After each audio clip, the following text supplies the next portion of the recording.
aí galera, beleza? Mais uma aula e último capítulo do material Eletrodinâmica. Então nós ao longo desses últimos capítulos íamos nos preparando para esse momento, né? Nosso último foi eletrostática, digamos assim, energia já formada, mas ainda estável, sem movimento, né? E agora nós vamos trabalhar o movimento desses elétrons que formam então a eletrodinâmica, capítulo 19, ok?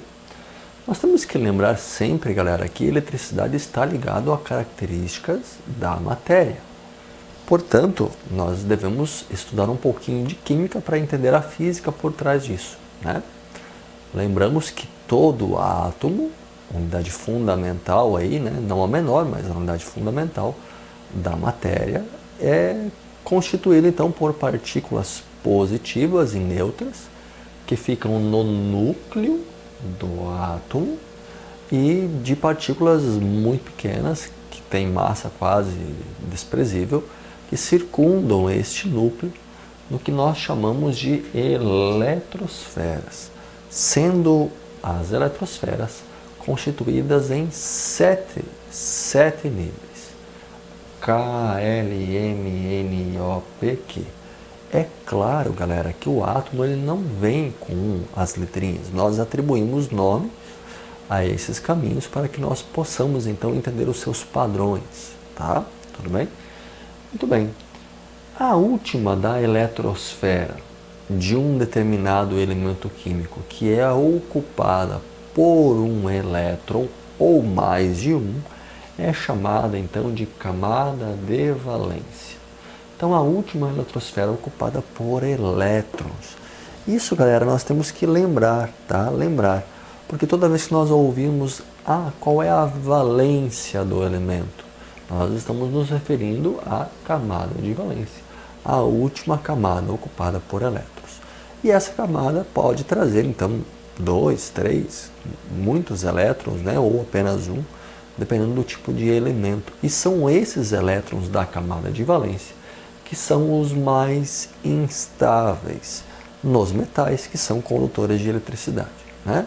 E são eles, então, que na presença, estimulados a saltar de um átomo para o outro por uma diferença de potencial, ou seja, positivo e negativo de uma fonte, positivo e negativo, ou DDP, os elétrons então vão saltar para outra camada de um outro átomo, fazendo então um fluxo de elétrons que pode ser de dois tipos, tá? Então, quando isso ocorre com muitos elétrons em muitos átomos, nós temos o que chamamos de corrente elétrica, né? Cuja representação é a de ampere, de amperagem, que é a unidade de medida para medir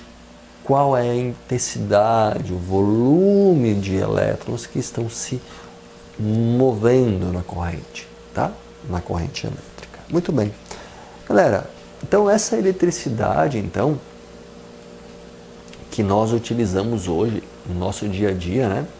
Estou usando agora nessa câmera, né, a alternada aqui para iluminar essa sala, o quadro, né, com a corrente alternada, a bateria que está acabando na minha câmera com a contínua, perdão, falei alternada antes, né?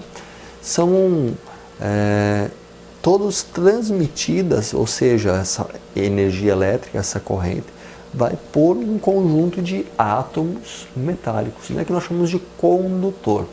Esses que nós temos na casa, eles são encabados, né? São encabados, formam pequenos fios longos, com um isolante externo, geralmente de plástico ou borracha, né? E dentro lá, geralmente, cobre ou alumínio. Por que cobre e alumínio, gente? Porque eles são metais mais baratos, que permitem um fluxo bom de elétrons, né? E estes condutores, então, eles saem de uma fonte e, claro, vão até as unidades consumidoras que eu representei aqui por lâmpadas, né? Formando, então, um sistema consumidor, né, de corrente elétrica e de energia que está lá. A corrente contínua, ela tem uma única direção, galera, tá? Uma única direção. Então, aqui, se eu fosse representar a corrente contínua, ela teria uma única direção, tá? Ela iria apenas de um sentido para o outro. A corrente contínua, ela foi inventada por Thomas Edison e ela tem por característica ter muita perda de energia. Portanto, ela não pode ser distribuída a longas distâncias. Precisaria-se de muito mais geradores e menos condutores para que nós pudéssemos alimentar um sistema de corrente contínua, né? Com fluxo unidirecional, tá? Já a corrente alternada, ACA, ela tem por inventor Nikola Tesla, ou Nicholas Tesla, pode ser assim também. Tem menor perda de energia e precisa de menos geradores. Então pode ter muitos condutores. Por quê? Porque na alternada o elétron ele pula para lá e ele volta para o mesmo lugar. Quando ele pula para lá, ele faz com que o outro elétron pule. E quando ele volta, ele faz o outro elétron voltar. Então esse vai e vem de elétrons reduz a perda. É um elétron empurrando o outro. Como se fosse 3 estudantes aqui, ou vários, né? Um empurra o outro, e o outro empurra o outro, e assim é feito dominó. Que na volta se dá da mesma forma, né?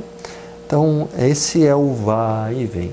E esses dois, né? Thomas Edison e Nikola Tesla, promoveram então a guerra das correntes, que foi tão importante, né? Nikola veio como aprendiz de Thomas Edison, já bem avançado, diga-se de passagem, né? Veio da Europa para a América do Norte, para os Estados Unidos, e o Thomas brincou um pouco com ele, né? E acabou até enganando ele em algumas coisas. Então o Nikola resolveu então criar a sua própria área, sua própria identidade, e então inventou aqui a corrente alternada, que revolucionou e muito a nossa civilização. Foi assim então a história, e claro, a briga entre os dois sempre continuou e gerou muitos outros frutos, como a iluminação pública, a diversidade de lâmpadas que nós temos, entre outras tantas invenções que tanto Thomas Edison quanto Nikola Tesla puderam então criar, né?